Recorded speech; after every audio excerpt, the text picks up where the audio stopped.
At 9:15 that night, a neighbor's camera picked up a woman's scream.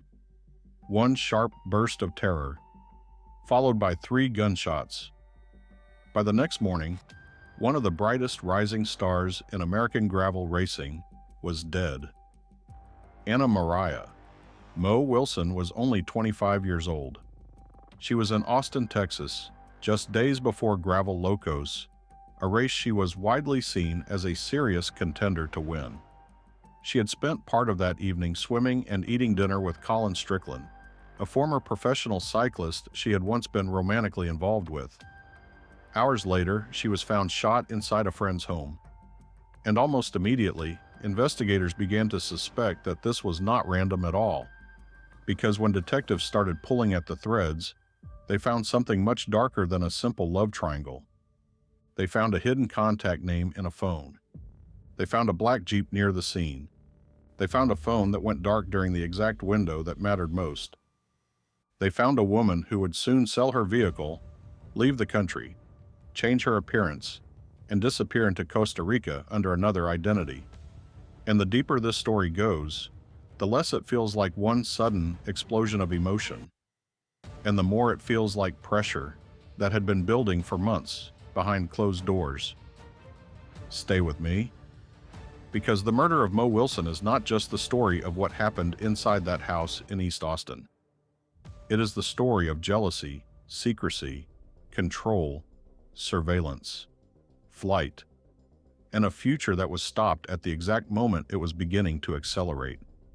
Mo Wilson was not famous in the celebrity sense, but inside the world of off-road cycling, people knew exactly what she was becoming. She was a Vermont native, a former alpine skier at Dartmouth, an engineering graduate, and a young woman whose athletic ceiling seemed to keep moving upward every time she raced. After college, she moved to San Francisco, worked as a demand planner at Specialized, and then began climbing through the cycling world with startling speed. People remembered her as intensely driven, warm, bright, funny, and fiercely disciplined, the kind of person who pushed herself hard without ever seeming hollow or performative. That combination matters, because true crime stories often get flattened into a crime scene, a motive, a suspect, and a verdict. But in this case, the person at the center of the loss had a remarkable amount of life already in motion. Mo wasn't just a cyclist who was killed. She was a serious athlete with real momentum. In 2020, when the pandemic disrupted race calendars, she used the extra time to train harder. That year, she quietly took a women's fastest known time on Moab's White Rim Trail, a brutally demanding 100-mile loop. By 2021 and early 2022, she had become one of the most exciting names in the American gravel scene. Velo described her as a dark horse contender no more. In April 2022, she won the first women's race of the Lifetime Grand Prix at Sea Otter. Not long after, she won Belgian Waffle Ride California by an enormous margin. By the time she came to Texas in May, she was not just participating, she was arriving.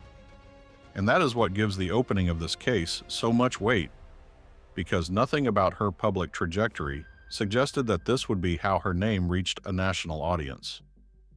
Now, on the other side of the story was Kaitlin Armstrong.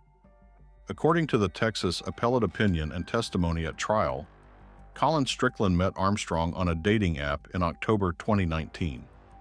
Their relationship, by his description, became a 2.5-year bond that could be loving and comfortable at times, but also deeply unstable. Strickland testified that the two repeatedly broke up and got back together. They eventually lived together, mixed parts of their personal and financial lives, bought property in Lockhart, and formed an LLC. From the outside, it may have looked established. Inside, according to the evidence later presented, it was much less settled than it appeared. That instability is important because it helps explain why so much of what happened later was shaped by secrecy. Colin Strickland was not just Armstrong's boyfriend. He was also a prominent figure in the gravel cycling world. Someone connected to races, athletes, sponsors, and opportunities. And it was through that cycling community that he met Mo Wilson at a bicycle event in Idaho in September 2021. Strickland later testified that he immediately recognized how exceptional she was. He described her as immensely talented and said he wanted to connect her with as many resources in cycling as possible so she could get whatever she wanted from the sport. A month later, in October 2021, they met again at another racing event in Bentonville, Arkansas. What followed was not, at least initially, some dramatic forbidden affair. It began in the kind of socially fluid space where elite athletes often cross paths, spend time together, and form fast connections. But this is exactly where the tension starts to form. After that Bentonville event, Strickland and Wilson spent more time together. They later traveled to Marfa, Texas, for a 3-day training trip. Strickland testified that the two were romantic during that time, though they did not define it as a formal relationship. That romantic connection ended in early November 2021. But the story did not end there. In December 2021, Strickland and Armstrong reconciled. And between December 2021 and May 2022, Strickland and Wilson remained friendly and communicated pretty regularly. In fact, some of Wilson's texts appeared not to go through, and the two sometimes shifted to other platforms, including social media, to stay in touch. That detail seems small. It isn't, because it tells you that by this point, ordinary communication was already being distorted by tension. And trial testimony suggests that Armstrong was not simply uneasy about Wilson. She was deeply threatened by her presence. Two women who knew Armstrong later testified that she had said, in substance, that she wanted to kill Wilson, or had thought about killing her. One of them said Armstrong described either buying a gun or thinking about buying one in that context. These statements became some of the most disturbing motive evidence in the state's case. They mattered because they pushed the story out of the realm of vague jealousy and into something much more alarming: the possibility that violence had already been verbalized before the murder ever happened. And then came May 11th, 2022. Mo was staying with her close friend Kaitlin Cash in East Austin. She had come to Texas ahead of Gravel Locos, the race she was preparing to ride. On that day, she texted Colin Strickland a picture of herself and the address where she was staying. The two made plans to meet. According to trial testimony and surveillance evidence summarized by the appellate court, they went swimming at Deep Eddy, then ate at Pool Burger. Shortly after 8 p.m., they left on Strickland's motorcycle. At around 8:36 p.m., he dropped her off back at Cash's residence. They hugged goodbye, then he headed home. On paper, it sounds ordinary. That is part of what makes what happens next feel so chilling. Strickland testified that while he and Wilson were together, Armstrong had called and texted him. After dropping Wilson off, he stopped and sent Armstrong what he later described as an alibi, telling her he had delivered marijuana to a friend in North Austin. Once he got home, he tried again to reach her. No response. At 9:13 p.m., Wilson's phone sent a message to a podcaster, marking the last activity on her phone. About 2 minutes later, a nearby neighbor's camera recorded a high-pitched scream, followed by 3 gunshots. Cash returned home later that evening, found Wilson covered in blood, and called 911 at 9:54 p.m. Wilson was pronounced dead shortly afterward. That sequence, 8:36 drop-off, 9:13 last phone activity, 9:15 scream and shots, 9:54 emergency call, would become one of the most important structural bones of the case. Because from that point on, investigators were no longer dealing with a vague time window. They were dealing with minutes, and minutes are dangerous when digital evidence exists. While processing the scene, officers discovered something strange. Wilson's bicycle had been moved from the residence and discarded in a nearby bush. That is one of those small crime scene details that may seem incidental at first, but in reality says a lot about the emotional texture of an event. The bike was not meaningfully stolen, it was moved and abandoned, not concealed with sophistication. not taken away with clear purpose, just displaced, like an object handled in agitation. Then came the electronic trail. Records introduced at trial showed that Armstrong's phone was turned off at 7:30 p.m. and turned back on at 9:47 p.m. Around that same time frame, GPS and travel log data from Armstrong's Jeep placed the vehicle in exactly the wrong place. At 8:40 p.m., one travel log ended, showing the Jeep next to the alley adjoining Kaitlin Cash's residence. At 9:17 p.m., roughly 2 minutes after Wilson's approximate time of death, another log began, showing the Jeep driving away and heading back toward the home Armstrong shared with Strickland. The vehicle briefly stopped again later on Battle Bend Boulevard before returning home. According to Strickland, when Armstrong got back, she seemed calm. Nothing appeared outwardly unusual. That calmness matters, because one of the eeriest things in cases like this is not always rage in the aftermath. Sometimes it's the absence of it. And this is where the prosecution's theory began to harden. The state did not have an eyewitness who saw Armstrong pull the trigger. There was no video placing her physically inside the apartment at the exact instant Wilson was shot.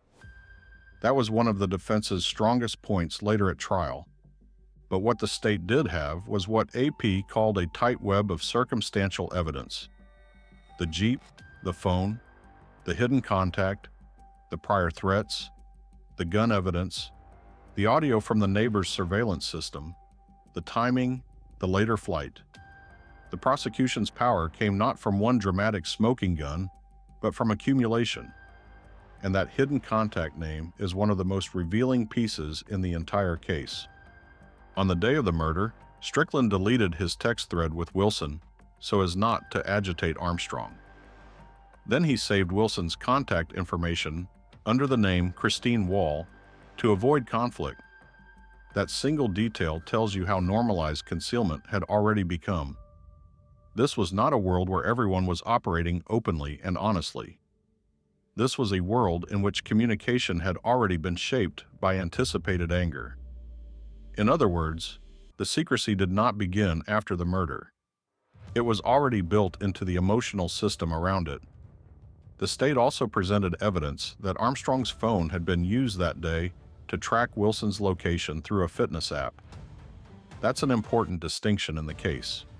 It moves the story beyond simple suspicion. Prosecutors argued it showed active monitoring, and that makes the eventual confrontation, if that is what happened inside the home, feel less like a spontaneous collision and more like something guided by information and intent. The defense challenged the state's interpretation of the evidence overall, but this was one of the elements prosecutors leaned on heavily to show planning. Then there was the gun evidence. According to Strickland's testimony, he bought 2 pistols around the end of 2021 after Armstrong expressed paranoia about scenarios like road rage or being alone on remote rides. Investigators later said shell casings found near Wilson's body matched a gun Armstrong owned. AP's trial summary also reported that Wilson was shot twice in the head and once through the heart. Those facts gave the prosecution not just a likely weapon connection, but a brutality profile that made the act look targeted and decisive.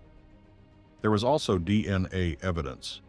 At trial, the defense tried to explain the presence of Armstrong's DNA on Wilson's bicycle seat through a complex secondary or tertiary transfer theory. That Armstrong's DNA may have been on Strickland's motorcycle or helmet, then transferred to Wilson, and then from Wilson to her own bike seat. The defense expert testified this was possible, but the state's rebuttal expert told jurors that direct transfer was much more likely than that chain of increasingly diluted transfers, especially given the intervening swim and the nature of DNA movement across surfaces. The appeals court later summarized that dispute and rejected Armstrong's challenge to the scientific testimony. Then came one of the most unbelievable turns in the case.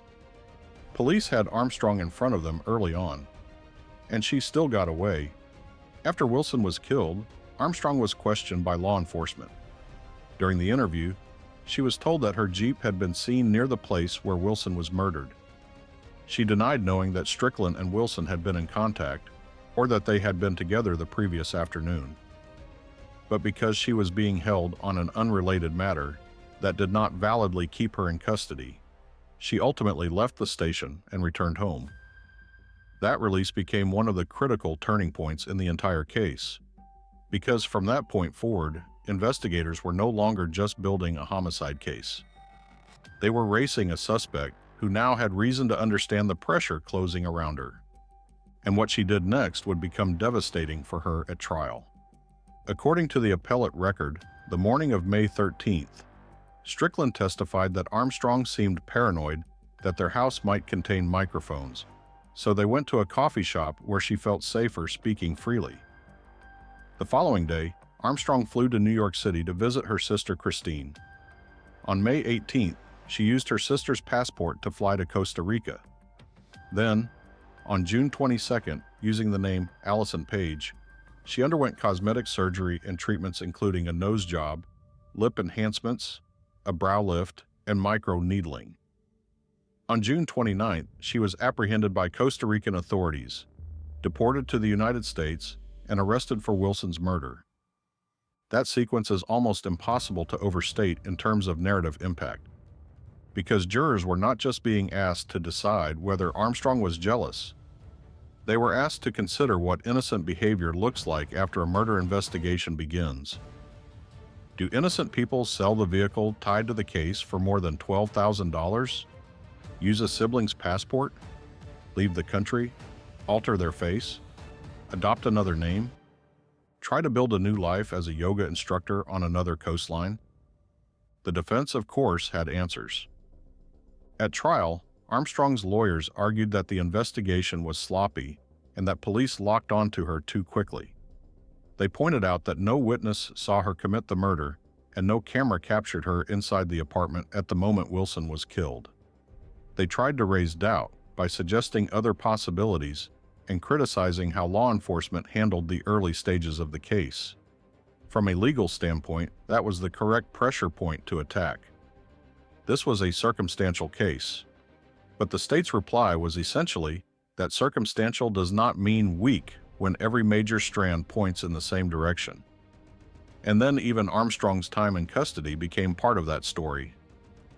On October 11, 2023, just 19 days before trial, Armstrong attempted to escape again while being escorted to a medical appointment. According to the appellate opinion and AP reporting, she ran, was chased for roughly half a mile or more than a block, depending on the description, and was quickly apprehended. Authorities said she was visible to officers the entire time. Even separate from the legal fate of any escape-related charge, that incident gave prosecutors one more behavioral pattern to place before jurors. When pressure intensified, she ran. So by the time the trial formally began in late October 2023, the jury was looking at much more than a narrow single-night mystery. They were looking at a relationship history, a pattern of jealousy, threat statements, hidden communication, location data, a silent phone window, a Jeep at the alley, gun evidence, DNA evidence, a flight to Costa Rica, cosmetic changes, an alias, and then another attempt to flee before trial. Jury selection began on October 30th, 2023. Testimony started on November 1st. On November 16th, after deliberating for only about 2 hours, the jury found Kaitlin Armstrong guilty of murdering Moriah Wilson. The next day, after the sentencing phase, jurors took just over 3 hours to assess punishment: 90 years in prison and a $10,000 fine. The Travis County District Attorney's Office confirmed the timeline and the sentence. AP reported that the sentencing phase was emotionally crushing, with testimony from Wilson's loved ones, including Caitlin Cash, who said she had performed CPR in a desperate attempt to save her friend. That sentencing phase matters for another reason. Because it pushed the story back where it belongs, onto the scale of the loss. Karen Wilson, Mo's mother, spoke directly about what had been taken. AP reported her describing the emotional devastation in terms that made clear this case was not simply about conviction or punishment. It was about the obliteration of a daughter's future and the shattering of everyone connected to it. That's one of the traps in high-profile true crime. The suspect can begin to dominate the story, but the sentencing reminded the courtroom and anyone watching that the deepest reality here was not Armstrong's fall. It was Mo's absence. After sentencing, Armstrong appealed. She argued that the conviction should not stand for several reasons, including claims tied to trial procedure and evidentiary issues. But on January 23, 2026, the Texas Third Court of Appeals affirmed the conviction. The court upheld the judgment that a jury had already reached, guilty of the first-degree murder of Anna Moriah, Mo Wilson, with a sentence of 90 years and a $10,000 fine. So as the case stands now, the criminal conviction remains intact. And even that was not the end. In May 2024, Wilson's parents, Karen and Eric Wilson, filed a wrongful death lawsuit against Armstrong. On June 17, 2024, a judge ordered Armstrong to pay $15 million to the family after she failed to appear or answer the suit. The judgment was divided into $5 million to Karen Wilson, $5 million to Eric Wilson, and $5 million in exemplary damages designed to deter similar conduct, along with post-judgment interest and court costs. Then, in July 2024, the civil side expanded again. Fox 7 Austin reported that Wilson's parents filed another lawsuit, alleging that Armstrong, along with her mother, sister, and Colin Strickland, had participated in fraudulent transfers of assets. According to that reporting, the family alleged money and property had been moved in ways designed to frustrate collection of the judgment. Those are civil allegations, not the murder conviction itself, and they carry a different legal posture. But they show something important. The legal and emotional consequences of this killing continued far beyond the guilty verdict and prison sentence. There is also one final layer to this story that makes it linger. In January 2024, AP reported that federal investigators had described how they finally captured Armstrong in Costa Rica. After running into dead ends in Santa Teresa, U.S. Marshals placed a local want ad on Facebook seeking a yoga instructor as soon as possible. Eventually, a woman responded. That woman was Armstrong. Investigators said she had cut and darkened her hair and had plastic surgery on her nose. One marshal said he recognized her by her eyes, even though she had changed so much else. That detail almost feels cinematic, but it also says something unsettlingly human. A person can change a passport, a name, a city, a hairstyle, a face, and still remain recognizable in the smallest places. And now we get to the part that matters most. Mo Wilson never got to start the next chapter that so many people around her believed was already opening. She never got to race gravel locos. She never got to see how far this sudden rise in gravel and mountain bike racing could take her. She never got to become the older version of herself, the version shaped by more miles, more races, more years, more ordinary mornings, more friendships, more work, more life. That is what was destroyed in Austin. Not just a body in a room, not just a headline, but momentum, promise, continuity, a future already underway. And if there is a warning embedded in this case, it is not only about jealousy. It is about what jealousy becomes when it is fed by secrecy, proximity, surveillance, and unspoken fear. It is about the way people begin adapting their behavior around volatile emotions long before anyone calls it danger. Changing contact names, deleting threads, crafting alibis, managing reactions, avoiding conflict, telling themselves the tension is unpleasant, but still containable, until one night it isn't. And that may be the most haunting part of all, because this case did not begin with a gunshot. It began earlier, in the quieter places, in the emotional weather around the people involved, in the habits of concealment, in the normalization of instability, in the effort to prevent one person's anger from erupting. By the time Mo screamed, the danger may already have been building for a very long time. So remember her for more than the last minutes of her life.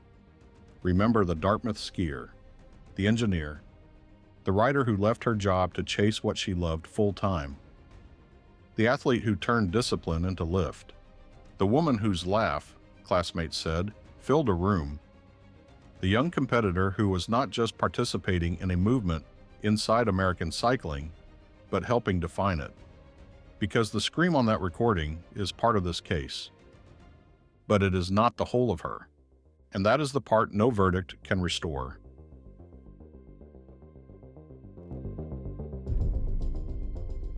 Thank you to everyone who watched this video. We truly hope this story mattered to you. And if you'd like to support the channel and help us continue creating content, please like the video, leave a comment, share it, and subscribe to the channel. Your support really makes a difference, and we genuinely appreciate every person who helps keep these stories from being forgotten.